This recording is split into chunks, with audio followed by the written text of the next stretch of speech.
जय हिंद दोस्तों, वंदे मातरम। टीकेटी रिएक्शन में आप सभी का फिर से एक बार स्वागत है। आज हम एक और पाकिस्तानी वीडियो पर रिएक्शन करने वाले हैं। चैनल का नाम है डेली स्वैग। उनका जो टाइटल है वो मैं आप सभी को बता देता हूँ। Saudi back India on Kashmir, reject Pakistani call to skip G20 meeting in Srinagar. तो आप सभी को पता है कि 22 से लेकर 24 को हमारी G20 की मीटिंग होने वाली है कश्मीर के अंदर। उसी की बातें निकल कर आ रही हैं और जो यूथ की भी मीटिंग हुई थी वो भी अटेंड करी थी और तुर्की ने भी करी थी। तो अब देखते हैं क्या बातें निकल कर रही है, पाकिस्तानी क्यों रो रहे हैं इन सारी बातों पर। This is Muzammil Qureshi here and you are on my channel daily swag. तो गाइस आज की इस वीडियो के अंदर एक बहुत बड़ी न्यूज़ निकल कर आ रही है गाइस। G20 की मीटिंग के अंदर सऊदी अरेबिया इंडिया जा रहा है और इंडिया के कश्मीर के अंदर जा रहा है। यहाँ से पाकिस्तान ने सऊदी अरेबिया पर बड़ा दबाव डालने की कोशिश की। सऊदी अरेबिया को कहा कि आपने G20 के समिट को अटेंड करने इंडिया नहीं जाना और सऊदी अरेबिया के आगे से जवाब सुनने वाला है। सऊदी अरेबिया ने कहा कि आपके टर्म्स इंडिया के साथ अच्छे नहीं है तो भाई इसमें हमारा कोई कसूर नहीं है, हम टर्म्स को बेहतर करना चाहते हैं, रिलेशन को बेहतर करना चाहते हैं, हम डेवलप होना चाहते हैं, इसीलिए मैं G20 की मीटिंग अटेंड करने ज़रूर जाऊंगा इंडिया। ये है कहना सऊदी अरेबिया का। तो गाइस हम दुनिया से इतने पीछे क्यों रह गए हैं? आज दुनिया हमें क्यों नहीं पूछ रही? आज हम दुनिया से इतने पीछे क्यों रह गए? इन सब सवालों के जवाब दूंगा गाइस आज की इस वीडियो के अंदर। देखते हैं पाकिस्तानी पब्लिक क्या मेरी राय देती है। आइए मेरे साथ। अस्सलाम वालेकुम। वालेकुम सलाम। सर कैसे हैं आप? ठीक ठाक, फर्स्ट क्लास, शुक्र। सर नाम आपका? रफाकत अली चीमा। क्या करते हैं आप? बिजनेस छोटा सा करता हूँ। सही हो गया सर। सर मौजूदा सिनेरियोज को, हालात को कैसे देखते हैं आप मुल्क के? हालात मुल्क के हालात इस वक्त तो बहुत ख़तरनाक हद तक जा रहे हैं। असल में बात यह है कि ये जो अदारों पे अटैक कर रहे हैं ना, ये गलत कर रहा है। ये इन सियासी लोगों को अदारों पे अटैक नहीं करना चाहिए। अदारों को अपनी जगह पे काम करना चाहिए और अदारे भी ये समझ लें कि अब जो है ना रिश्वत वाला दौर जो है ना वो ख़त्म हो चुका है। जो पीछे दौर था ना, तो उसने कुछ किसी अदारे के पल्ले कुछ नहीं छोड़ा। अदलिया थी वो भी ऐसे ही जो है ना, वो भी खुदा हाफज है उसका भी, वो भी पैसे लेके वो भी जो मर्ज़ी करवा लो उसे। और ऐसे ही ये हमारी पुलिस है और एक ही अदारा बचा है जो रिश्वत नहीं लेता, उसका नाम है मिलिट्री फ़ौज है। तो मेरा ख्याल है कि फ़ौज को जो है ना वो काम करना चाहिए। आपके मुल्क की जो आर्मी है उसको रिश्वत लेने की ज़रूरत ही क्या है? पूरा मुल्क ही उन्हीं का है और साथ में जितना विदेशों से पैसा आता है वो तो सारा पाकिस्तानी आर्मी का ही होता है, क्योंकि पाकिस्तानी आर्मी ही लेकर आती है। जितने बड़े बड़े बिजनेस चल रहे हैं आपके देश में वो सारे पाकिस्तानी आर्मी के हैं। जितना भी काम हो रहा है वो पाकिस्तानी आर्मी करवा रही है। तो भैया उन्हें कोई ज़रूरत नहीं है रिश्वत लेने की, पूरा मुल्क ही उन्हीं का है, समझे आप? और इन अदारों को हैंड ओवर करना चाहिए। इन अदारों को जो है ना इनके मुताबिक काम करवाना चाहिए इनसे। खुद ब खुद तो ये काम करते नहीं हैं, ये अदारे ही हैं। यही एक अदारा है हमारे पास जो मिलिट्री है, यही इन सब को सीधा कर सकती है, सियासी लोगों को भी, अदारों को भी। और ये ब्यूरोक्रेट जो है ये तो बेलगाम है। ये तो जहाँ चाहते हैं वहाँ ही अपनी दिहाड़ी लगाते हैं और साइड पे हो जाते हैं। तो मैं तो यही कह सकता हूँ। सर जिस मुल्क में रिश्वत चलती हो क्या वो मुल्क तरक्की कर सकता है? बात तो यही है कि हमने कौन सी तरक्की की है पिछले 70 सालों में? क्या किया हमने? इंडिया हमसे क्या बहुत आगे चला गया, बांग्लादेश हमसे इतना आगे चला गया कि आप सोच भी नहीं सकते। और वो हमसे उन्होंने आज़ादी ली है, वो हमसे आज़ाद हो गए और अब बाद में आज़ाद हो गए उन्होंने इतना मतलब कि जो तरक्की की है आप सोच नहीं सकते। सर एक सवाल यहाँ पर एक और पूछूंगा जो कि बहुत ज़रूरी पूछना आपके लिए। सर G20 की मीटिंग है, जो ग्रैंड मुल्क होते हैं, बड़े मुल्क जिनकी इकोनॉमी स्ट्रांग होती है, सर वो G20 की मीटिंग अभी जो जिसको होस्ट कर रहा है वो इंडिया होस्ट कर रहा है अभी। तो अभी पाकिस्तान ने सऊदी अरेबिया को कहा कि आप G20 की मीटिंग अटेंड करने के लिए इंडिया ना जाएं। तो सऊदी अरेबिया ने मुंह पर मारी, कहने लगा कि भाई आपके टर्म्स अच्छे नहीं हैं, हमें तो टर्म्स अच्छे करने दो इंडिया के साथ, हम तो अच्छे तल्लुकात करेंगे, हम तो तरक्की करना चाहते हैं। आपने टर्म्स एंड कंडीशन किसी भी, इंडिया को छोड़ो, आप बताओ चाइना के अलावा आपके किसके साथ अच्छे हैं? इस तरह से आगे से सऊदी अरेबिया ने जवाब दिया। क्या हमने ये एक्सपेक्ट किया था कि सऊदी अरेबिया भी हमें इस तरह जवाब देगा आगे से? असल में बात यह है कि सऊदी अरब ने जो भी जवाब दिया बिल्कुल ठीक दिया है। वहाँ एक इंडिया नहीं है, G20 आ रहा है, ठीक है ना। इंडिया तो आता है 19वें नंबर पे होगा, हम 20वें पे हो गए। हम है ही नहीं सर G20 का, सही नहीं है ना। मगर ये है कि हमें जाना चाहिए, वहाँ देखना चाहिए। G20 के जितने मेंबर हैं, अगर इंडिया हमसे बात नहीं करता तो हम भी उससे बात नहीं करते। सर एक अरे जब आपको बुलाया ही नहीं गया है, आप मेंबर भी नहीं हैं G20 की मीटिंग के, तो आप कैसे बात कर पाएंगे, कैसे मीटिंग्स अटेंड कर पाएंगे, आप मुझे बताइए। हैं या हवा में बातें करेंगे, अकेले अकेले बैठ के बातें करेंगे? आप में जितना दम था वो आपने दिखा दिया ना। सऊदी अरब, चीन, तुर्की और जो भी आपके मित्र मुल्क हैं उनसे बोल करके कश्मीर के अंदर ना जाइए, G20 की मीटिंग को बाइकआउट कीजिए, ये सारी बातें तो आपने कर ली ना। आपको अपनी ताकत का और हिंदुस्तान की ताकत का तो अंदाजा हो ही गया होगा इन बातों से कि नहीं हुआ है, अभी तक नहीं हुआ है तो और हो जाएगा धीरे धीरे, इसकी दिक्कत नहीं है अभी कुछ भी। फैक्ट है ना सर, यहाँ पर मसला ये है, समझने का मसला है। G20 की मीटिंग के अंदर ग्रैंड इकोनॉमी वाले कंट्रीज हैं, हमारी इकोनॉमी के पास एक $1 बिलियन भी नहीं है, तो हम तो ग्रैंड तो ना हुए। इसमें सिर्फ ग्रैंड कंट्रीज हैं जो बड़ी 20 मुल्क हैं, सिर्फ उनको इनवाइटेड किया गया। तो अभी पाकिस्तान ने टर्की को भी कोशिश की कि टर्की भी ना जाए, लेकिन टर्की भी G20 की मीटिंग के लिए इंडिया जा रहा। इंडिया ने कश्मीर के अंदर रखवाया है, और कश्मीर के अंदर सिर्फ इसलिए मीटिंग रखवाई है ताकि हम पाकिस्तानी यहाँ पर ये कहते हैं कि यहाँ पर ये समझते हैं कि इंडिया के कश्मीर के अंदर जुल्म होता। तो इंडिया ने कहा कि मैं कश्मीर की G20 की मीटिंग कश्मीर में रखवाऊँगा और पूरे पाकिस्तानी आके देखेंगे। इस चीज़ को आप कैसे देखते हैं? अगर तो कश्मीर का मसला है ना, कश्मीर पे जो वो जुल्म कर रहा है वो तो कर ही रहा है। ये G20 की मीटिंग वहाँ रखने पे ये वो जुल्म कम तो नहीं कर देगा, वो वहाँ के मुसलमानों को मार रहा है, बल्कि वो अपने अंदर उसके मुसलमान जो है उन्हें भी मार रहा है। तो ये तो वो कर रहा है, ये सारी दुनिया को पता है। अगर लोगों ने वैसे आंखें बंद की हुई है तो वो अलग बात है। ये ईरान को भी पता है, तुर्की को भी पता है, ये सऊदीया को भी पता है, ईरान को भी पता है, तुर्की को भी पता है, सऊदी अरबिया को भी पता है, पाकिस्तान को भी पता है कि अगर मुस्लिम्स का क्या हाल है चाइना के अंदर, उनकी कैसी हालात है, उनकी मस्जिदों की, उनका इस्लाम की कितनी कदर है चाइना के अंदर। और भारत की आप बात कर रहे हो तो मैं आपको बता दूं, भारत के अंदर जो जुल्म हो रहे हैं ना, अगर ऐसे ही जुल्म आपके देश के अंदर भी होने लग गए तो आप तरक्की कर जाएंगे। जुल्म जिसे बोलता है वो है पाकिस्तान के अंदर, मुस्लिम से मुस्लिम्स को मार रहे हैं। आपने तो देख ही लिया होगा, हर रोज नई नई खबरें निकल के आती हैं, ऐसा मैं कुछ स्पेशल नहीं बोल रहा हूँ, आप खुद ही देख रहे होंगे। और साथ ही साथ हिंदुस्तान का पार्ट है कश्मीर, इसलिए वहाँ पे मीटिंग्स रखवाई गई हैं। हम अपने कल्चर को बढ़ावा दे रहे हैं, इसलिए हमने मीटिंग कश्मीर के अंदर भी रखी है। खाली कश्मीर के अंदर नहीं मीटिंग रखी, हमने हर जगह पे मीटिंग रखी है, राज्यों में, काफ़ी सारे राज्यों में मीटिंग रखी हुई है। आप क्या सोचते हैं कि हमने इसलिए मीटिंग रखी कि हमको वर्ल्ड मीडिया को दिखाना है? तो आपके लिए भी अच्छा है ना, वर्ल्ड मीडिया आएगी और कश्मीर के अंदर देखेगी, जुल्म होगा तो रिपोर्ट करेगी ना। आपको तो खुशी मनानी चाहिए ना इन बातों से।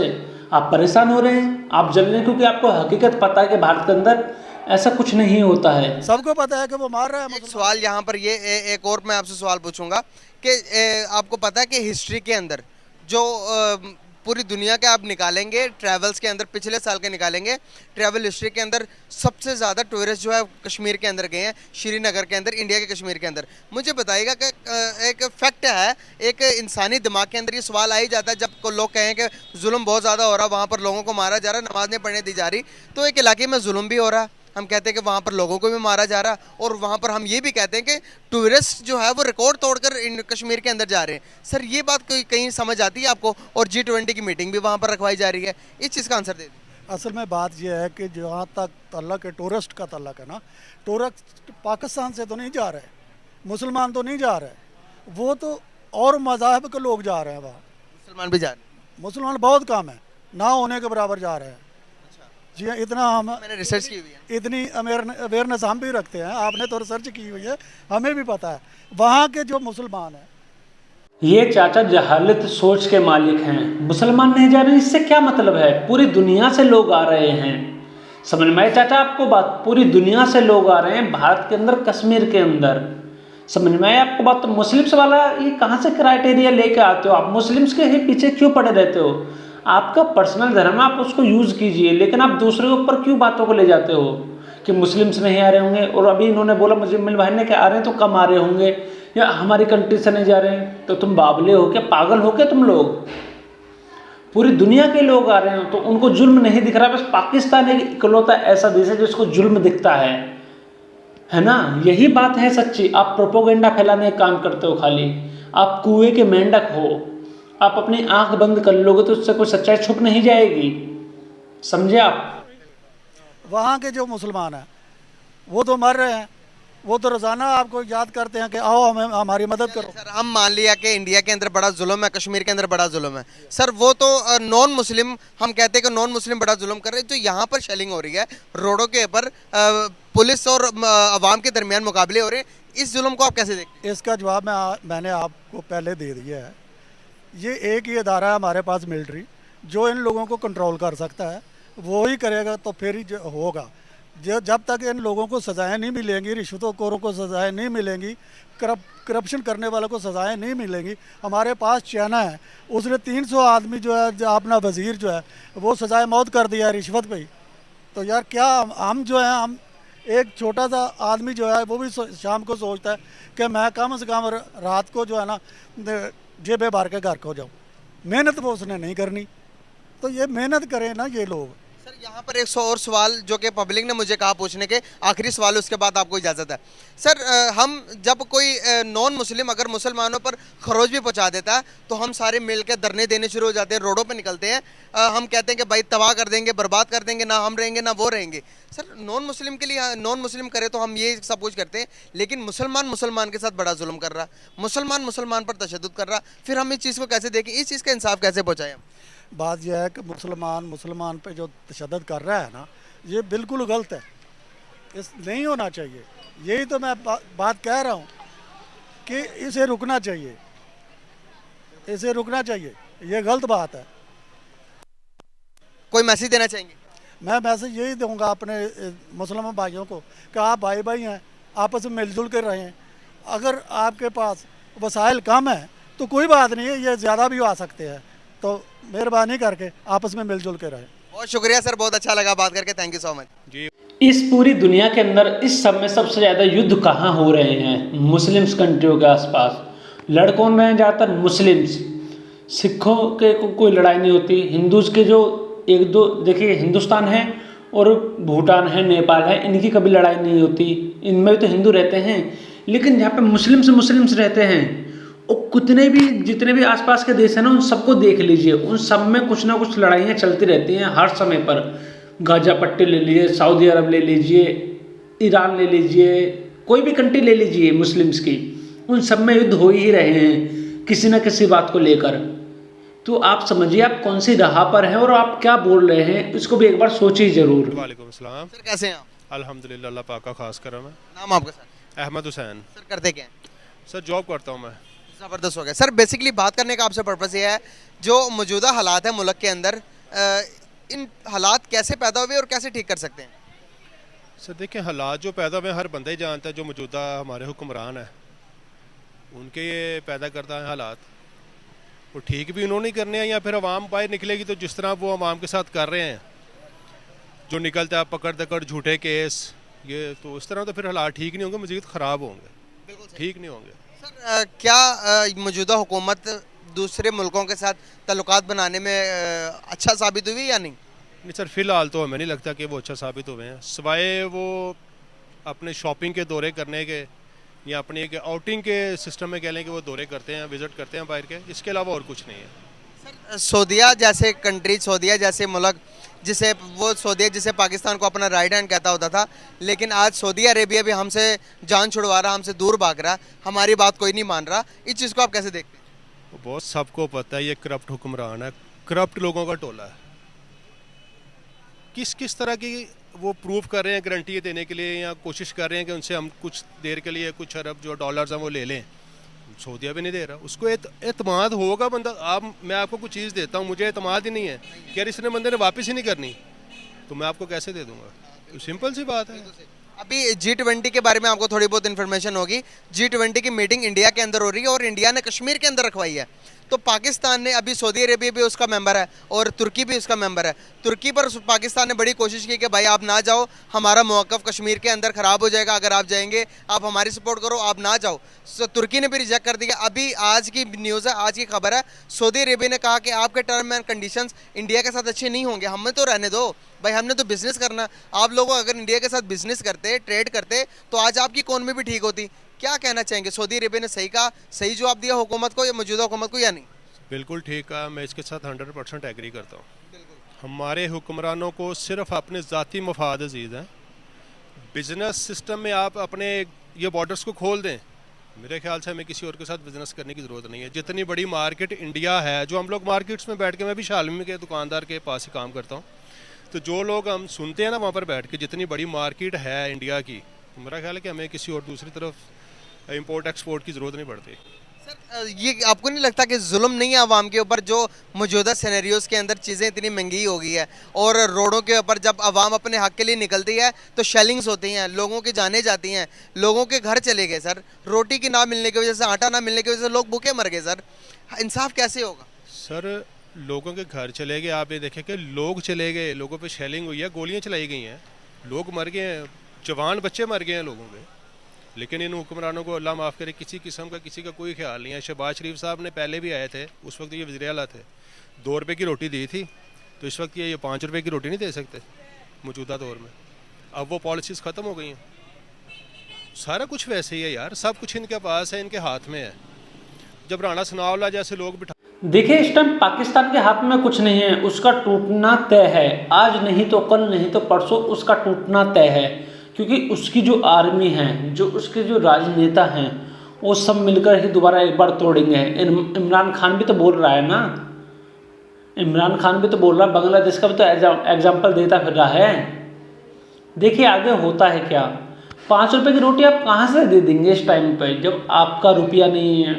बिल्कुल 300 रुपये डॉलर शायद चल रहा है, $1 300 रुपये का चल रहा है शायद आपके यहाँ पे ब्लैक मार्केट में।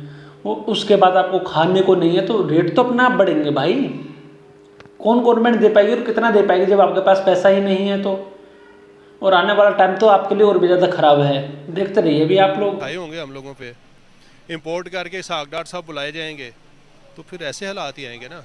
अचानक से आप समझते हैं यार अब हमारे ऊपर केस बढ़ने वाले हैं, हम लोग अंदर जाने वाले हैं लॉन्ग टाइम के लिए, तो सारी काया पलट के आप लोग इस तरह आएंगे तो फिर आम आदमी का नहीं सोचेंगे। सर हम भारत के बारे में बात करना नहीं चाहते, लेकिन मिसाल देनी पड़ती है। जब आपका पड़ोसी मुल्क एक इतना फलाई बहबूद पर काम कर रहा हो, इतना तरक्की कर चुका हो, इतना डेवलपमेंट की तरफ जा रहा हो, तो कहीं ना कहीं हम हर चीज़ में कंपैरिजन करते हैं। यहाँ पर भी मैं बताना चाहूँगा सर, दुनिया की 5वीं बड़ी मईशत बन गया, अब दूसरी तीसरी बनने जा रहा है। वहाँ पर मैं बताना चाहूँगा ट्रेन का निज़ाम, अगर दुनिया के ट्रेन के निज़ाम निकालेंगे तो दूसरे नंबर पर इंडिया का निज़ाम। अगर किसी भी सेक्टर के अंदर आप बात करेंगे तो सर वो डेवलपमेंट की तरफ जा रहे हैं। उनकी ग्रोथ देखे सर, उनके पॉलिटिशियंस को देखे। नरेंद्र मोदी को हम चाहे अच्छा नहीं समझते, लेकिन वो अपने मुल्क के लिए कैसा है आप बताइएगा ज़रा। सर मैं समझता हूँ कि मैं अब पता नहीं वो बंदा है इस दुनिया में या नहीं, इंडिया का जो साबका मिनिस्टर था रेलवे का, लालू प्रसाद। जी जी जी। आप देखें कि मैं लास्ट टाइम एक कोई डॉक्यूमेंट्री देख रहा था टीवी पे, मीडिया पे पाकिस्तानी, उसमें उन्होंने बताया था कि उन्होंने जो काम किया ना अपनी रेलवे के लिए, उसको उन्होंने ऑक्सफोर्ड के सिलेबस में शामिल कर लिया। ये देखें कि उस बंदे ने सोचे, एक अनपढ़ बंदा था, इतना पढ़ा लिखा बंदा नहीं था वो, उसका बात करने का अंदाज़ वो आप कभी यूट्यूब पे निकालें, आप खुद आपको आइडिया हो जाएगा। तो उसके दौर में इतनी तरक्की कर सकती है रेलवे इंडियन, तो यार हमारे तो यहाँ पर सारे सूटेड बूटेड वेल सेट पढ़े लिखे लोग हैं। मैं कहता हूँ बहुत करप्शन है इंडिया में भी, बहुत लूट मार है, सब कुछ है, लेकिन फिर भी आप देखें कि वो उनका मुल्क कितना आगे है हम लोगों से। इसका मतलब है कि यार वो लोग ज़्यादा लगाते हैं और कम खाते हैं, ये लोग ज़्यादा खाते हैं और हमें दिखाने के लिए थोड़ा सा लगा देते हैं। सर अगर इसी तरह रहे, क्या हमारे मुल्क के अंदर जस्टिस का निज़ाम अच्छा है?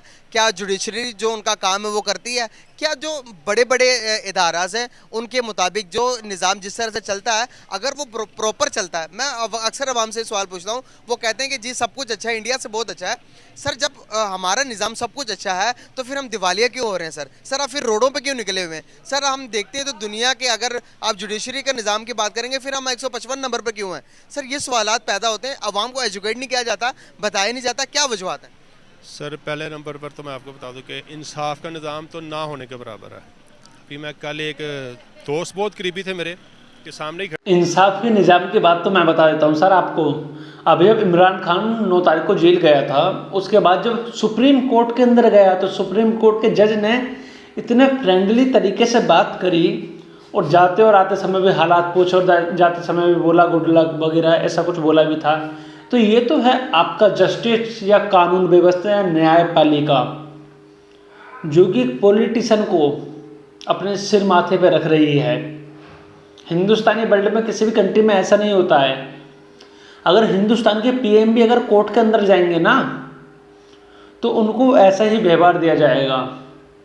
कोई जज साहब ये नहीं पूछेंगे कि आपके हालचाल कैसे, बाहर चाहे निकल कर कोई कितना ही बात करे, किसी भी थिंकिंग का हो, वो एक अलग बात है। लेकिन जब कुर्सी पे जज साहब बैठ गए तो उनकी जो भी आस्था होती है वो हमारे संविधान को लेकर होती है, किसी और व्यक्ति को लेकर ही नहीं होती है। समझे आप, ये फ़र्क है आपके देश में और हमारे देश में। और हमारे जो नेता है ना, वो चलिए हम मान लेते हैं खाते पीते हैं, लेकिन वो अपने देश पे लगाते हैं। और जो आपके नेता हैं वो निकालते हैं और बाहर दे देते हैं। हमारा कोई पैसा बाहर नहीं जाता है, समझ में है आपको बात। हमारे राजनेता हमारे हिंदुस्तान के अंदर ही रहते हैं, आपके बाहर पड़े रहते हैं, ये फ़र्क है। किसी काम के सिलसिले में सेशन अदालत तक गए थे, तो जो वहाँ पर हमने एक सीन देखा ना, जज के चैम्बर के पास खड़े होकर जो मामला चल रहे थे, वो मैं इस वक्त आपको ऑन मीडिया बता भी नहीं सकता। तो सोच लें कि वहाँ से हम लोग दोस्त हम बैठे डिस्कस कर रहे थे कि यार हमारे मुल्क में इंसाफ का ये निज़ाम है, तो किसको इंसाफ मिलेगा? किसी को भी नहीं मिल सकता। और बात वो शेख रशीद की मुझे बात याद आ जाती है, वो जैसा भी लेकिन बात वो सही खरी करता है। और उसने कहा था यार आपके पास पैसे हैं ना, आप अदालत घर में लगवा लें, अदालत आपके घर आ जाएगी, आपके हक में फैसला करके चली जाएगी। तो ये वही निज़ाम है। मैं एक आम आदमी हूँ ना, मैं यहाँ पर एक सोच ले कि मैंने किसी को ज़ोर से ठोकर, ऐसा वो हो सकता है SHO आए या पुलिस वाले हैं, आम वर्दी में कांस्टेबल मारनी है। SHO तो बहुत बड़ी चीज़ है। तो भाई उन्होंने तोबा करके कहता हूँ कि बस समझ लेके अंधी मचाई हुई है। भाई अंत मचा हुआ आम आदमी के लिए कानून हो रहा है, जो थोड़े VIP हैं, एलीट क्लास, उसके लिए कानून कुछ हो रहा है। तो इस तरह मुल्क नहीं चल सकता। सर अभी भी तो जागीरदारा निज़ाम है ना। हमने मुल्क अलहदा इसलिए किया था कि जो जागीरदारा निज़ाम है, ये वडेरा जो निज़ाम है, इसको ख़त्म किया जाए। सर इंडिया ने वडेरा निज़ाम को ख़त्म किया हुआ है। अब नॉर्मल भी लोगों, गलत बात बोल रहे हो भाई साहब आप। जिन्ना ने इसीलिए पाकिस्तान की मांग की थी कि वडेरा जो बोलते हो आप, जमींदार जो बोलते हो, वो हिंदुस्तान के अंदर ख़त्म की जा रही थी। इसीलिए जिन्ना अंकल जी ने एक नए मुल्क की मांग की थी। आप पढ़िए, आपको इतिहास गलत पढ़ाया जा रहा है। आप जाके डीप नॉलेज लीजिए, जब आपको समझ में आएगा कि जिन्ना ने क्यों मांग करी थी, क्या कारण थे उनके। ये वडेरा वाला सिस्टम, जो जमींदारी वाला सिस्टम जो है ना, यही हकीकत वाली प्रॉब्लम थी जिसकी वजह से सब कुछ हुआ। के लिए भी वही इंसाफ है और जो मुल्क के अंदर सदारती निज़ाम पर भी है, उनके लिए भी वही निज़ाम है। सर ये अकल समझ कैसे आएगी? क्या इंडिया हमसे ज़्यादा एजुकेट है? क्या वजूहत है? उनके पास ज़्यादा नॉलेज है क्या? उनके पास 7 दिमाग है, हमारे पास 1 दिमाग है, क्या वजूहत है? नहीं, बात आपकी ठीक है, ज़्यादा एजुकेट ही हैं वो लोग, ये बात आप ये ज़हन में रखिएगा। एजुकेशन उनकी हम लोगों से बहुत आगे है। और दूसरी बात, मैं यानी मुझे नहीं पता इतनी बारीकी में, ना मैं कभी गया हूँ, ना मैंने कभी इन चीज़ों को पढ़ा ना देखा। नो डाउट जहाँ पर भी कानून एक होगा ना, वो चाहे पाकिस्तान है, वो इंडिया या सऊदी अरब है, कुछ भी है, सिंपल सी बात है, चोरी की है इतनी सी उंगली काटनी शुरू कर दें, हाथ ना काटें, आपको खुद ही फ़र्क नज़र आ जाएगा। जब हमारे प्यारे आका सल्लल्लाहु अलैहि वसल्लम फरमा सकते हैं कि चोरी करके मेरी बेटी फातिमा भी आएगी, तो उसके लिए भी यही हुक्म है कि उसके भी हाथ काट दो। तो जब ये चीज़ें हम लोग नहीं अडॉप्ट करेंगे तो फिर मुआशरा दिन ब दिन तनज़ली का शिकार होगा, उरियानी बढ़ेगी, वाहियाती बढ़ेगी, ये चीज़ें आम होंगी। लास्ट में क्वेश्चन एक पूछना चाहूँगा। इमरान खान साहब निकले हैं तब्दीली के लिए। एक 70 साल आदमी है, उसको 2 मरतबा गोली लग चुकी है, धक्का मुक्की जिस तरह से लास्ट टाइम उनको रेंजर्स ने पकड़ा, तो क्या लगता है कि आपको एक फ़र्द क्या तब्दीली ला सकता है, एक मुल्क को पूरा तब्दील कर सकता है? कल अगर वो नहीं रहते तो वो पिछले जो सियासतदान है मुल्क के अंदर वही काबिज होंगे, मुल्क का निज़ाम कैसे चलेगा? सर फर्स्ट ऑफ ऑल तो ये बात है कि जो PTI है ना, पाकिस्तान तहरीक इंसाफ, वो सिर्फ एक बंदे के नाम पे ही है और उसका नाम है इमरान खान, ये ज़हन में रखिएगा। मैं बेशक उस तरह का उनके साथ मैं ये नहीं कहता मैं बड़ा उनका लवर हूँ, मैं बड़ा, मैं भी एक बस देखता हूँ कि क्या कर रहा है, कैसे कर रहा है। मैं नून लीग का बहुत बड़ा सपोर्टर रहा हूँ किसी दौर में। अब बेशक हम उस तरह की सपोर्ट नहीं करते इनकी हरकतों की वजह से, लेकिन इमरान खान नहीं है तो ये ज़हन में रख लीजिएगा PTI भी नहीं है।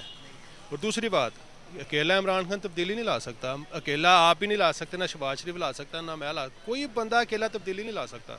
जब तक लोग सारे साथ मिलकर एक कारवां बन के नहीं ना चलेगा, तो कोई भी बंदा अकेला कुछ नहीं कर सकेगा। बहुत ज़बरदस्त, बहुत अच्छा लगा बात करके आपसे। Thank you so much. तो वीडियो ख़त्म हो गया और आप सभी ने जान ही राय। देखिए काफ़ी सारी बातें, और PTI वाली जो बात निकल के आती है वो सही बात है कि अगर इमरान खान नहीं रहा तो जो पीटीआई जो पार्टी है वो पूरी तरह से ख़त्म हो जाएगी, क्योंकि इमरान खान को आप देखते ही हैं। अभी जो डब्बू जी वाला मामला हुआ था, तो डब्बू जी को भी जब पुलिस ने पकड़ लिया तो इमरान खान ने कुछ नहीं बोला। वो खाली इमरान खान अपने ही लालच के चक्कर में फंसे रहते हैं। आप सभी का क्या राय है इस वीडियो पर, आप कमेंट करके जरूर बताइएगा। मेरी वीडियोज़ को लाइक कीजिए, कमेंट कीजिए, शेयर कीजिए। जय हिंद दोस्तों, वंदे मातरम।